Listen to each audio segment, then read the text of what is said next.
From Washington, D.C., this is Middle East Focus.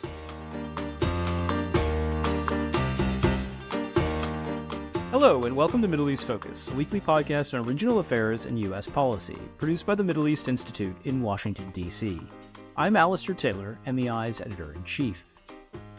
On today's program, we'll be talking about the dramatic developments of the past 24 hours, including the Israeli strike on a top Hezbollah commander in Beirut and the assassination of Hamas political leader Ismail Haniyeh in Tehran.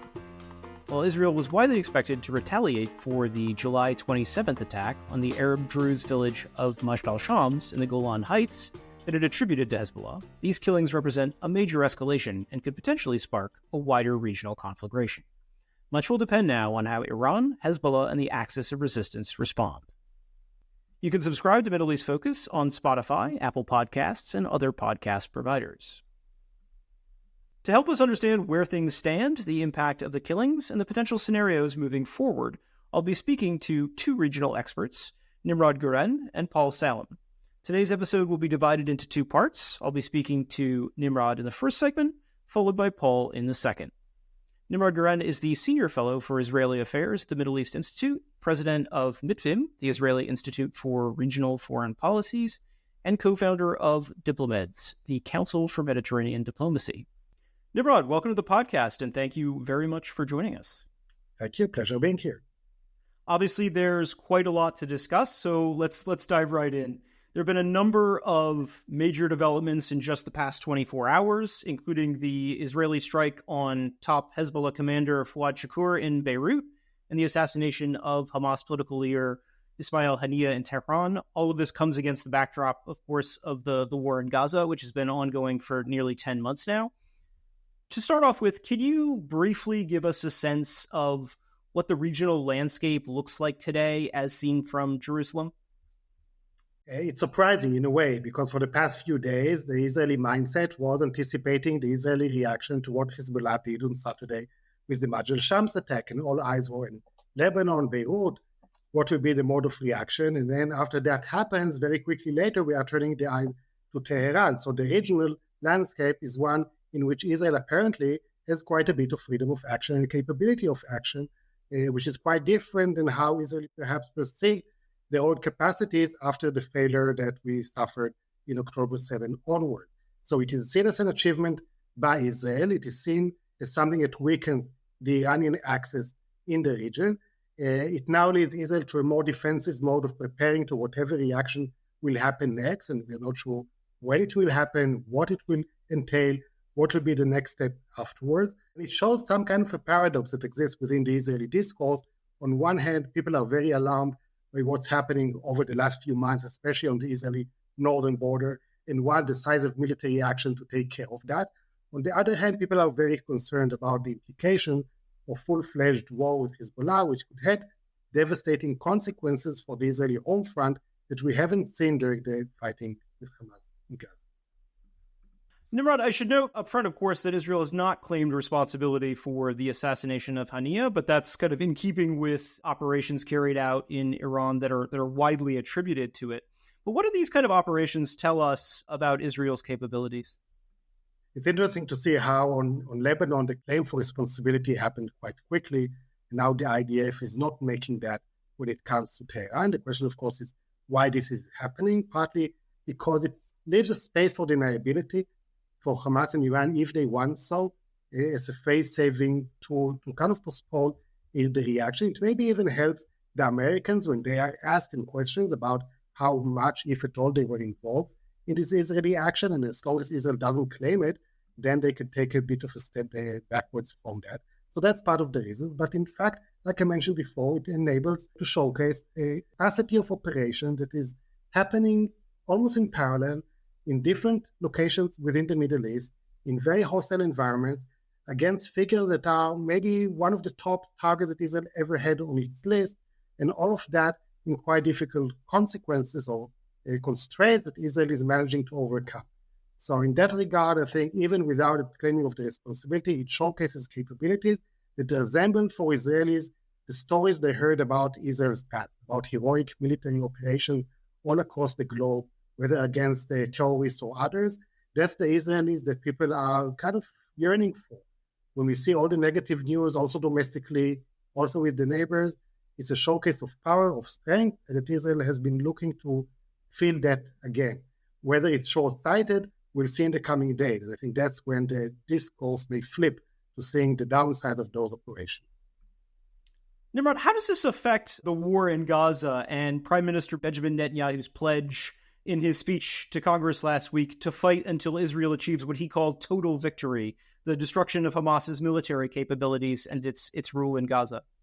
You know, Alistair, this total victory rhetoric is something that is used for domestic political needs. And even the military officials say, come on, we're not looking at a total victory. What does it mean anyway? Definitely those attacks against Haniyeh and others, they advance the Israeli goal of weakening the Hamas ability to have a political power within the Palestinian system, governing Gaza, having any future role in Palestinian leadership. So going after the political leadership rather than only the military leadership definitely serves that as one of the Israeli goals of the war. But the total victory for many Israelis, or for most Israelis now, will be to see the hostages back, not a continuation of a never-ending war in Gaza in which Israeli lives are being lost every week. So while having very tactical positive implications on the strategic level, that's not bring us any closer to the total victory because there is a strategy missing. What is the day after? How do we advance from what's happening now to a future in which better relations between Israel and its neighbors and between Israel and the international community are back in track? You touched on it just now, but obviously this must have massive implications for the American, Egyptian, Qatari-mediated talks aimed at reaching a ceasefire and bringing home the hostages. Where do those stand now? How does this affect that? And is there any chance, in your view, that they can still move forward? First, there is a chance they will move forward. I think there is a necessity for them to move forward because there is no other way to end this war and bring the hostages back home. I don't think, going back to this total victory, I don't think that's something that Israel can do on its own. And if Netanyahu presented the narrative that additional military pressure on Hamas will be the one to end the war and bring hostages, I don't think most Israelis buy that argument anymore. So there is a need for that mediation to succeed. However, this mediation has been taking place for what, like 6 months, maybe even more. We saw personal investment of the American president, including pledges with timelines for progress, for sealing the deal that never materialized. We heard just last week when Netanyahu was in Washington, statements by American officials that we are as close as we ever got to seal that deal. And within a week, or maybe even more, we'll see progress or be able to assess where we're going. So this is not happening. I think for Netanyahu, reaching such a deal is not on top of his political agenda. Of course, we saw Hamas not playing along as well in the last few months. So the mediators need to reflect on what type of mediation they've been carrying out until now, what did not work. And while we are definitely heading to some halt in the talks while this round of escalation happens during the next few days, eventually, when calm is somehow restored, or somewhat restored, talks will resume, but they need to be resumed in a different fashion because otherwise time goes by, deal is not reached, the situation only gets worse, especially for the hostages over there in Gaza. You touched on it a little bit earlier, but I want to turn now to the question of kind of potential retaliation, specifically for the Haniyeh killing. Iranian Supreme Leader Ayatollah Ali Khamenei has already promised what he called, quote, harsh punishment for, quote, having martyred our dear guest in our house. Surely Israel must be bracing itself for some sort of retaliation. Do you have any sense of the expectations of what that might involve? I think the expectation for retaliation looks more at Hezbollah than at Iran.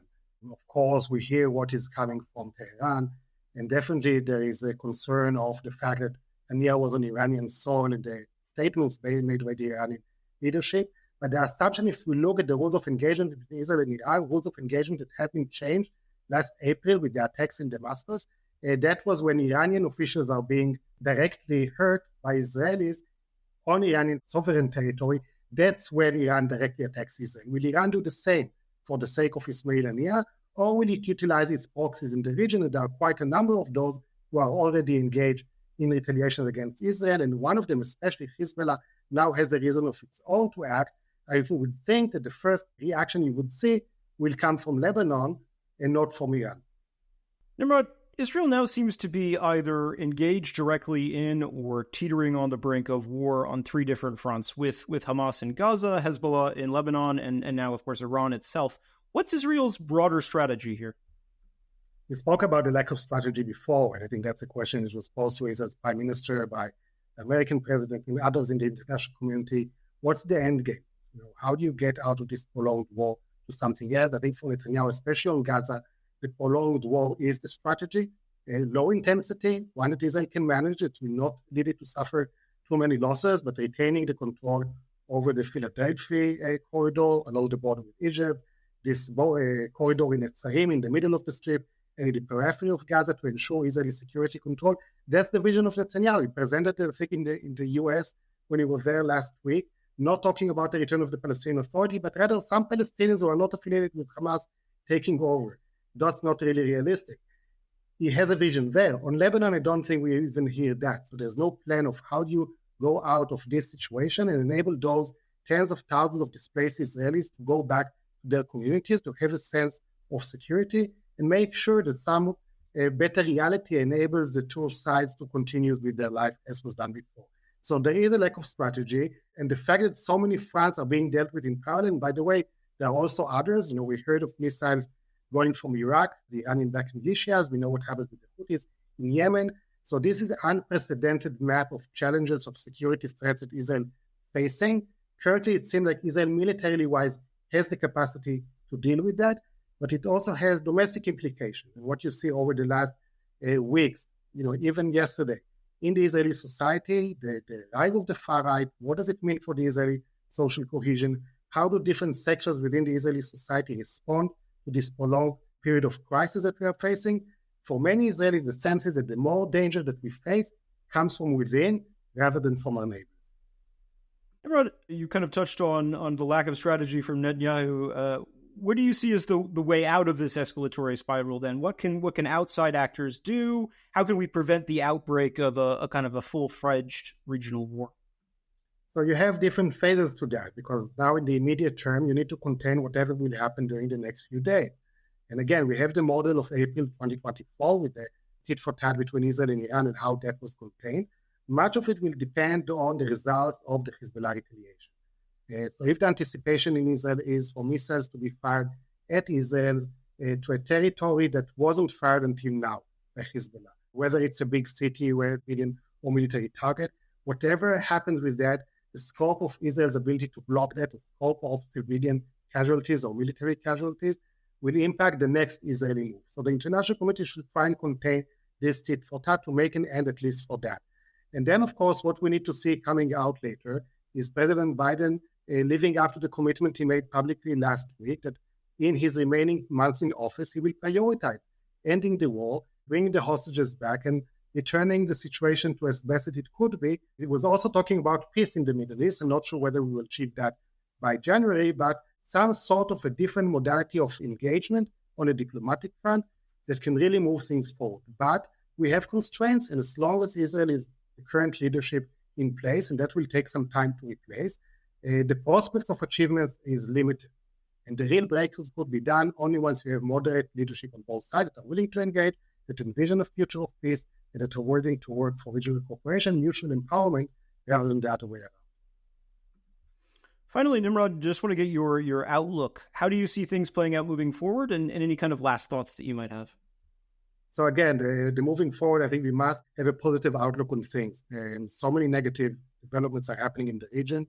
The ability of people from the region to come up with positive narratives for the future, to show visions that can resonate with the needs of the public in their society. It can reach out to people from the other side of the conflict, to engage in dialogue, to engage in policy planning, to engage in some sort of constructive communication.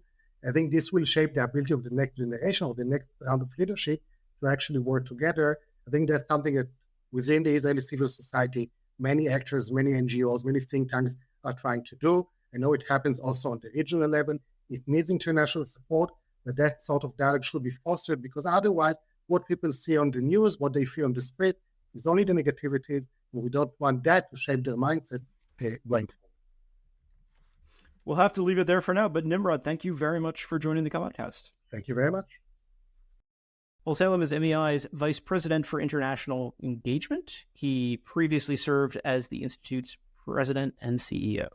Paul, welcome back to the podcast, and thank you very much for joining us today. Thanks for having me, Alistair. Paul, when I reached out to you about joining the podcast, I'd intended to focus our discussion on the recent escalation between Israel and Hezbollah. But obviously today's news about the assassination of Hamas political leader Ismail Haniyeh has changed things rather dramatically. Before we delve into the details of that and the potential implications, can you give our listeners a sort of brief sense of what the broader regional landscape looks like today as seen from Beirut? Well, I think people were really taken aback by what they interpret as kind of a steep escalation from the Israeli side. One is simply killing Ismail Haniyeh, and that was a party that effectively Israel was indirectly negotiating with for an end to the war in Gaza via the U.S. and Qatar and Egypt. So that has a direct impact on Gaza. Obviously, secondly, the assassination of a top Hezbollah leader, and that assassination taking place in the capital, Beirut, whereas expectations had been very different, that there might be attacks in the south or the Biqab, and not the capital. And then, of course, the assassination of Ismail Haniyeh happened in Tehran, Iran, effectively during the inauguration of the new president, Pezeshkian. So a very symbolic place and a very symbolic moment. And I think all of that being read as an assessment or a fear that Prime Minister Netanyahu seems to be opting for major escalation.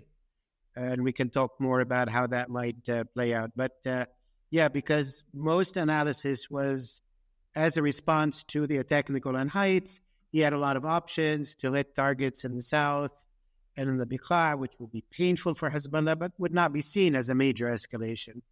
But these basically three acts, Ismail Haniyeh is an act in itself, and that it happened in Tehran is an act in itself. So three distinct acts of escalation. Well, we'll get into this in more detail, but first I wanted to ask about the strike on the top Hezbollah commander Fouad Shakur in Beirut on Tuesday. You touched on that briefly. How significant a figure was he within Hezbollah, and how much of an impact does that have on the group? Well, apparently very senior figure, a veteran, a long experience, been in the fight for 40 years. The U.S. alleges that he was behind or, a key player in the barracks bombing in 1983. They have a $5 million bounty on his head, that he has been involved in the fitting with precision equipment of Hezbollah's missile arsenal, fought in Syria, fought in the south, very close apparently to the Secretary General Hassan Nasrallah. So by all accounts, a very, very senior figure. Obviously, these senior figures are always shrouded in, mystery and secrecy, so it's never a public position that anybody can really tell. But clearly a major, major figure. Some people called him the Qasem Soleimani of Hezbollah. So definitely first of all, a big symbolic blow that Hezbollah would feel forced to react to, as well as an actual loss. How has Hezbollah responded so far to his death and now that of Ismail Haniyeh, the political leader of a fellow Axis of Resistance group? I would say very, very guardedly. They put out a statement that they haven't yet determined if Mr. Shukr is alive or dead, that they're going through the rubble of the building. I think that's all an interpretation that they're trying to figure out, maybe along with the IRGC, what is the nature of the response going to be? What should their, coming out statement be? So clearly they are thinking, calibrating, consulting, I would imagine, to see at what, posturing and positioning that they're going to do, as well as what is the actual retaliation that they're going to do. And now that, obviously there's been this attack on Tehran, I'm sure they're coordinating very, very closely. Although the widely held view on the kind of Israel, Lebanon, Hezbollah tensions, escalatory dynamics has been that neither Israel nor Hezbollah wants a broader war. Obviously, that's before what's just happened. These two strikes, as you said, constitute a pretty dramatic escalation on two key fronts. What do you think Netanyahu's strategy is here? I mean, I have to sort of read what I see, but I think we can no longer assume that Netanyahu, at least speaking for Israel as its prime minister, we can no longer assume that he does not want a major war. I think it is very reasonable to see that given the attack that he did on Fouad Shukr in Beirut itself, that he will expect a direct Hezbollah retaliation. And I expect from Hezbollah's previous positions that if Israel hits in Beirut, Hezbollah will hit in Tel Aviv, which then will definitely cause another escalation. So I think it is not unreasonable to think that Netanyahu might be pivoting to go ahead and have a major war with Hezbollah and to rig it in a way. He leveraged the Majd al-Shams attack, which need not have been a major, it was an Arab town. They didn't even want to meet with him. They didn't want to meet with any of the Israeli, and they're Arab, it's Arab Druze, it's part of Syria effectively. But apparently he was desperately looking for something to use to hit Hezbollah.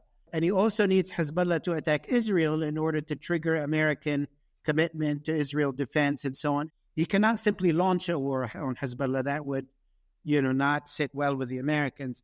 But he can trigger a Hezbollah attack on Israel and then play it up into a major war. And it's been clear that there are many in the Israeli military leadership, many in the Israeli government, many in the Israeli public who've been calling for a major showdown with Hezbollah. And I think the timing is also, might be, maybe it's the wrong word, but propitious that major fighting in Gaza is winding down. And maybe then they can, he can pivot to the north and have a major war with Hezbollah, which might also include a limited ground invasion. Now, all of that could be a prelude to negotiating an end to the war. But, in which case he would have downgraded Hezbollah. He would have seized some territory. He would have a lot of bargaining power. He would look tough in the, eyes of the Israeli public. Obviously, the big question mark is how much damage can Hezbollah, wreak inside Israel? What are the defenses and all of that? What's even more surprising is while risking or maybe intentionally triggering a war with Hezbollah, he seems to be also intentionally triggering a war with Iran. And there too, there's been long-standing thinking that, sooner or later Israel has to have a showdown with Iran. Maybe better to do it before they're even closer to a nuclear bomb. So he might be throwing all the dice. And he knows that he will get, if it's Iran and Hezbollah now that attack Israel, Lloyd Austin has already said that the U.S. military will stand with Israel, and he therefore locks in America to a large war with Iran and Hezbollah at once, which is sort of what he wants. And all of this, as I sort of tweeted earlier today, might be linked to the uncertainties of the U.S. election. That definitely Kamala Harris in the White House is not going to be very supportive to Netanyahu or to any adventures that he might be up to. And Donald Trump, I think, has been very clear to Netanyahu before in the past months, but I'm sure in the meeting that they had, that yes, I'm with you, but go ahead and get it done in the next few months, because I do not want to assume office in January 2025 with an ongoing war in the Middle East. I, as Donald Trump, do not want wars, do not like wars. So if you got to do something, get it done now, and I want it to be over before I assume office, which might be, related to the rushed timing of all this. It does seem curious that this comes just a week after, of course, he was in Washington, gave the fairly bellicose speech to Congress and all of that. What can the U.S. or other regional actors, outside actors, do to kind of break this potential escalatory spiral so that we don't end up with a full-fledged, broader regional war? Well, first of all, I think it's become crystal clear that the U.S., and hence the U.S. and the West, has had no ability to seriously impact Prime Minister Netanyahu. Maybe if it were a different prime minister, that person would act differently. It's clear that Netanyahu's trip to the U.S., to Congress, he's coming back with the sense that basically he calls the shots in Washington. Biden's a lame duck. Biden, if Israel's at war, there's nothing he can do about it. So I think as Netanyahu is feeling, I've got America, I can take it wherever I want to take it. And obviously without America, the Europeans are feckless and can do nothing. Currently, interestingly, the ball is in Tehran's court, or Tehran and Hezbollah, which is the same camp. There's very little, I think, outside players can do to influence them. Egypt called for a meeting of the Security Council. You could say maybe the Chinese and the Russians, could talk to the Iranians. But the Iranians and Hezbollah will do whatever they think is they're in their best strategic interests. The one glimmer of hope maybe is if the Iranians and Hezbollah, if they calculate that they're playing into a plan laid out, if they see it that way, that, that Netanyahu wants to drag us into a big war with Israel and the U.S. Obviously, Iran has been very clear, does not want a major war with the U.S. or with Israel. If they read it that way, then maybe they might say the smart thing to do is actually not to go in that direction. But it's going to take a lot of restraint. And I think Netanyahu knows that he put them in a position which is very difficult for them to walk away from. Indeed, it seems very hard to imagine them not responding in a fairly dramatic way to this. Before we wrap up, Paul, I want to get your outlook here. I know seems like pretty dark days. How do you see things playing out moving forward, and any kind of last thoughts before we wrap up? Well, I do think that we are going to have a serious escalation, but I do think there is such a thing as crisis management. The crisis is going to get bigger, but it can still be somewhat, with great effort, potentially could escalate a bit, reach a plateau, and then wind down again. What we greatly want to avoid is an escalation that then leads to an open-ended escalation, which would mean total war between Hezbollah and Israel, devastating all of Lebanon and parts of Israel, total war with Iran, which would obviously have a huge impact on Israel and Iran probably itself, but could easily engulf the Gulf and the global economy and oil prices. And, this could be an enormous shock to the global system. So I would say crisis management, that yes, it's going to escalate, but there are many gradations of escalation. So to put it more concisely, if we go back to the Iranian-Israeli exchange of April, Iran sort of messaged that it was going to, in a sense, attack. It did it in a certain way, which looked impressive, but also did not really cause enormous amount of damage. Israel retaliated to Iran also in a way that did not cause a lot of damage. So they both escalated, but it didn't get out of hand. You could look at it that, look, these are just two assassinations. You could sort of downplay it that way and say, okay, there will be a retaliation, but this is not total war. Israel did not launch total war. It did, escalate. So try to keep it within certain levels. And I'm sure Secretary Blinken, Bill Burns, others are going to be all over it, hands full. I'm sure the Chinese are going to be very, very active because any impact on oil prices has a huge impact on China and the rest of Asia. So there are going to be a lot of players trying to tamp this down. But I worry that Netanyahu might be going for broke here. Well, on that sobering note, we'll have to leave things here for now, but I'm sure we will have other discussions in the coming days as we watch and see and wait and hope for what happens next. Paul, thank you very much for joining us today. Thank you, Alistair. That's all the time we have for this week. Thank you to our listeners for tuning in, and to our podcast editor, Elliot Sanders, for all of his work on this week's episode. You can find all of MEI's latest coverage of regional issues on our website at www.mei.edu. And you can follow MEI on X, Instagram, Facebook, and YouTube, and subscribe to our email newsletters for the latest analysis and information about upcoming events. I'm Alistair Taylor. We will see all of you next week. This has been a presentation of the Middle East Institute. To support MEI's programs and podcasts, please donate at www.mei.edu. Thank you for your support.